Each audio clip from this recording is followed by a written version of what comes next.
Welcome to your next module. So you want to be a beekeeper. In this module, we're going to just go over and discuss a little bit about why is it that you want to be a beekeeper, because it's always good to plan ahead if at all possible. So you want to be a beekeeper. Why do you want to be a beekeeper?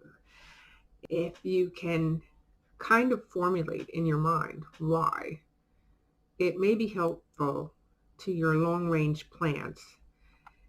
Beekeeping is not something that you do exactly tomorrow. So for instance, if you want to get bees in the spring, an awful lot of times you have to get a purchase order of bees in the fall and at the latest in winter, because an awful lot of producers are sold out of bees by the time that you're thinking, hey, I want to be a beekeeper. So also try to think of what is your goal? Could your goal be honey? You just want to produce a few jars for mom and dad and your neighbors? Or do you want to produce honey on a larger scale? Could it be that you're looking for security? You're going to put your bees at your front door and keep your neighbors away. And while I do not advocate getting bees just to get back at your hateful neighbor, it has been known that bees can provide a level of security in different instances. Lots of people see a beehive and they will stay away. Could it be that beekeeping is your retirement dream? An awful lot of people wait until the golden years to become a beekeeper, because now that you're out of your 9-to-5 grind, you're going to have free time and you're going to be able to enjoy and learn on a more leisurely pace. Are you going to use your beekeeping as meditation? As the name of my course is Zen Beekeeping, I also, while I make money doing this, I also use it as a meditation. It brings me into a state of mindfulness.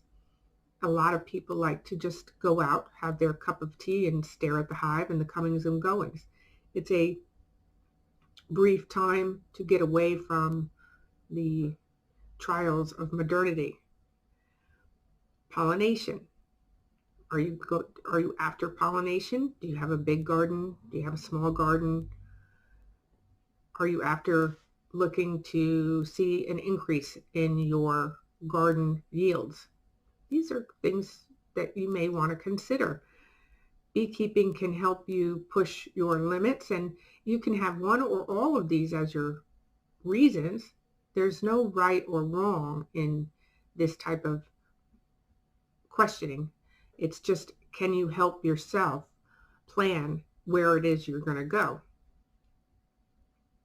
Or do you want to help save the bees?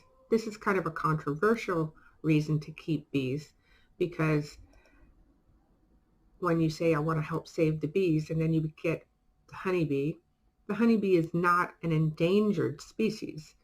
While there's certain bumblebees and native bees that really are endangered. And yet we've come to think bee is synonymous with only the honeybee. And as we said in the previous module, there are over 20,000 species of bees. And perhaps maybe you want a full apiary business.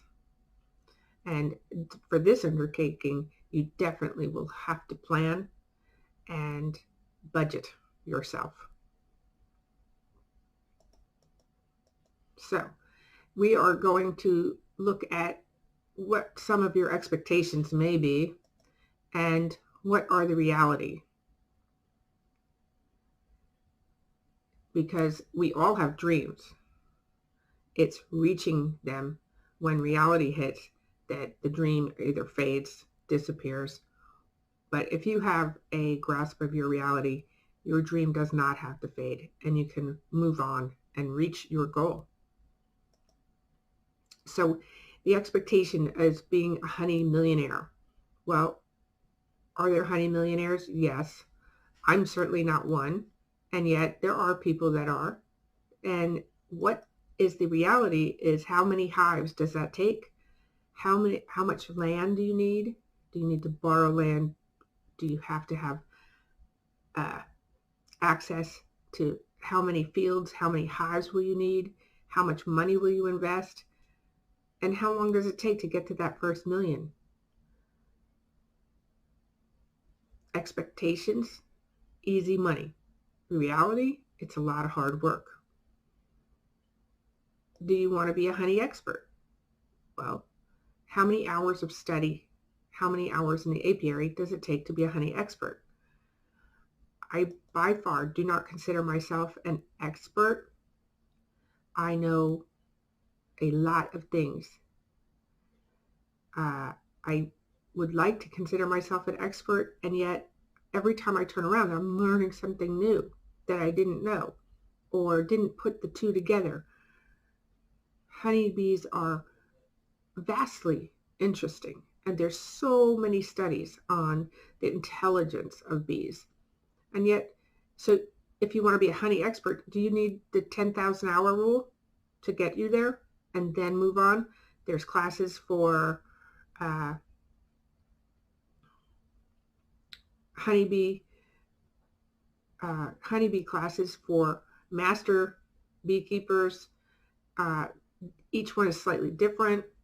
Where, when, how you get it, and what is expected of you to get to that level. Do you want to start a pollination business? The pollination business is where an awful lot of people have their goals set. Well, the reality is that you really have to have a lot of hives. Your minimum hive is 500 hives. I could never be in the pollination business to the extent that I could go out to the almond fields in California. Those are minimum 500 hives. You have to have a good head on your shoulders for the business of it, the logistics of moving so many hives around, the timing of the pollination. You have to have contracts with your farmers. You have to have different connections in different places. And then there's also, like out in the almond fields, brokers. So there's middlemen that will take care of your hives for you. There's so many nuances to this business. It's a huge business at this point. Or do you just expect to have beekeeping as your hobby? Any reason is, like I said, there's no wrong reason or expectation. If you want to just keep this as your hobby, that's great. As far as your hive and hobby, you are bringing stinging insects home, so would your family be cool with it? Do you think that your neighbors will be cool with it? And these are questions that we'll also ask later on.